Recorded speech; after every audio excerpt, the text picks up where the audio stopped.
근력, 그러니까 쥐는 힘이 건강의 지표가 될 수 있다. 예. 사실 물론 엄청 지치면 이제 뭐 손에 있는 것도 힘이 빠져서 떨어뜨리고 이런 경험이 다들 있긴 하지만 어떻게 악력이 전체 건강을 살펴보는 지표가 될 수 있는지 그거 과장된 거 아닌가 싶기도 하고요. 네, 노년의 삶의 질을 결정하는데 진짜 결정적인 것이 악력이라고 얘기할 수 있습니다. 이제 왜냐하면 악력이라는 거는 기능까지 얘기를 하는 거거든요. 근육의 양뿐 아니라. 그리고 사실은 다리 쪽은 저희가 이제 화장실도 가고 일상적으로 어느 정도 근력을 유지할 수 있게 써요.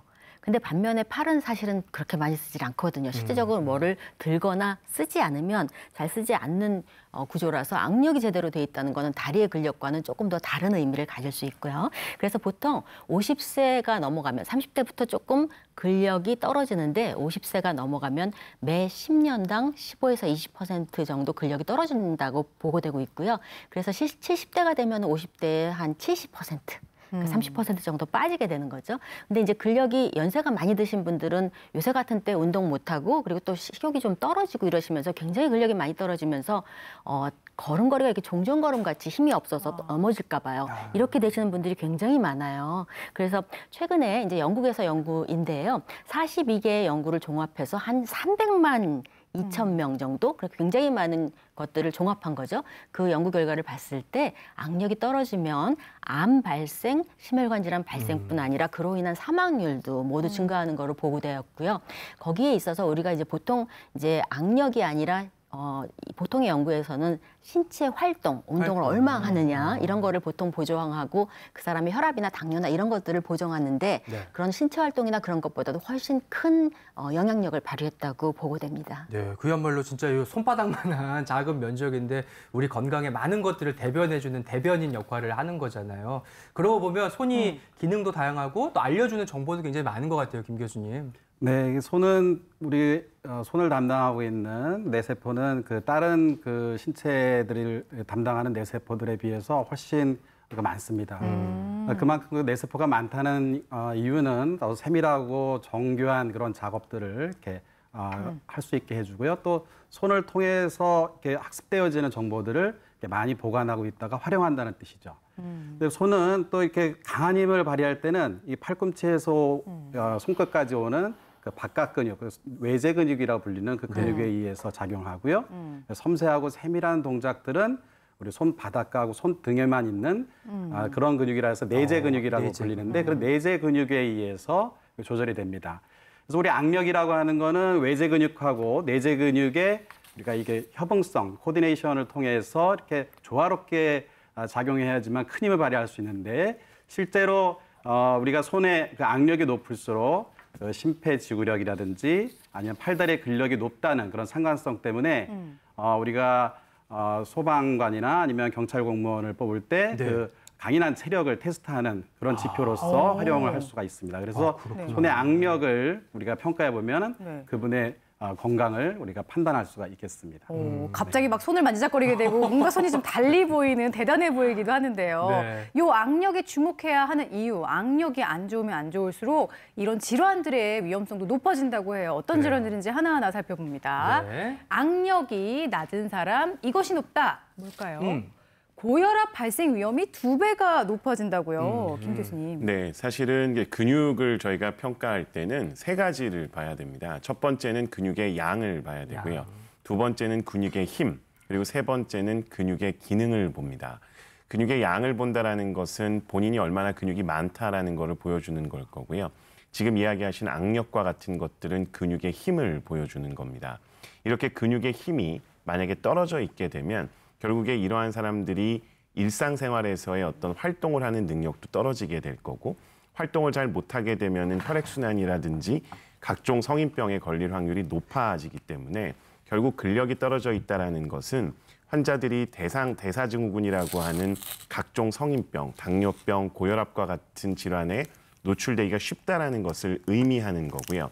실제로 연세대학교에서 연구했었던 결과를 보게 되면 저희가 근력이 떨어져 있는, 특히나 악력이 떨어져 있는 환자분들 같은 경우에는 악력이 좋은 분들에 비해서 여성분들은 대략적으로 85% 정도, 남성분들은 거의 2배 정도 고혈압의 유병률이 높아지는 것으로 나와 있습니다. 네, 진짜 근육의 질이 건강 수명을 좌우한다는 말이 괜한 말이 아닌 것 같아요. 악력에서도 볼 수 있잖아요. 다음 볼게요. 악력이 약한 사람, 그러니까 악력 수치가 낮게 나오는 사람이에요. 2시간 앉아 있으면 뭐가 증가할까? 심장 질환에 걸릴 위험이 무려 21%나 증가한다. 와. 네, 이제 영국에서의 연구 결과를 보면 40만 명을 데리고 5년 정도 이렇게 추적 관찰을 했어요. 그렇게 봤더니 악력이 낮은 사람들이 하루에 2시간 이상 계속 앉아 있게 되면 심혈관 질환 걸릴 위험은 21%, 그리고 암에 걸릴 위험은 14% 정도 증가했다고 합니다. 이제 체력을 결정하는 데 있어서 근육량과 근육의 기능이 굉장히 큰 역할을 하기 때문에 암 발생과는 그런 영향을 줄 수 있고요. 또 혈관 관련해서는 우선 앉아 있게 되면 혈류가 모두 다리 쪽에 많이 가 있고 정맥 관류가 좀 잘 안 되기 때문에 오래 서 있거나 오래 앉아 있는 직업을 가지신 분들은 상대적으로 심장으로 올라오는 혈액 양이 줄어들면서 심장이 부담이 굉장히 커지죠. 힘들게 계속 일을 하면. 그러니까 이제 앉아서 일을 하시는 분들은 조금씩 일을 하시다가 중간에 스트레칭 하시거나 잠깐 나갔다 들어오시는 등의 그런 것들을 하시면 상대적으로 이런 위험이 적어질 것 같습니다. 그러니까 2시간을 앉아 있다는 건 기본적으로 좀 신체 활동이나 운동이 부족하다 그래, 이런 맞아요. 뜻이니까 일부러 습관적으로라도 좀 스트레칭을 하시거나 운동을 하시는 게 도움이 될 것 같고요. 악력 수치가 낮아지면 또 이런 질환도 위험이 커진다고 합니다. 자. 악력이 낮아지면요. 한 글자일 것 의외예요. 같아. 치매 발생률이 높아질 수 있다고요. 김 교수님. 네, 보통 치매를 저희가 이야기할 때는 치매 발생을 증가시키는 위험 요소들이 있습니다. 그중에 대표적인 것이 활동 능력이 떨어지거나 두 번째는 만성질환이라고 하는 당뇨병이나 고혈압, 고지혈증 같은 성인병을 앓고 있거나 세 번째는 혈관질환 같은 것들을 앓고 있는 경우가 있는데 근력이 떨어졌다는 것은 결국 악력이라고 하는 걸로 대변이 되는 거고 근력이 떨어진 분들은 활동 능력도 떨어지고 성인병도 많이 생기고 혈관 질환도 많이 생기니까 결국 치매의 위험 요소들을 다 가지게 됩니다. 그렇기 때문에 악력이 떨어졌다, 근력이 떨어졌다, 활동을 잘 못한다, 성인병이 잘 생긴다, 혈관 질환이 생긴다라는 게 결국 치매와 연관되기 때문에 근력이 떨어진 분들, 악력이 떨어진 분들은 치매가 잘 생길 수 있습니다. 네, 근데 결론적으로 이제 우리가 이런 질환들을 다 따져보는 게 어차피 건강하게 오래 살기 위한 그렇죠. 거잖아요. 그러면 단도직입적으로 수명으로 한번 짚어볼게요.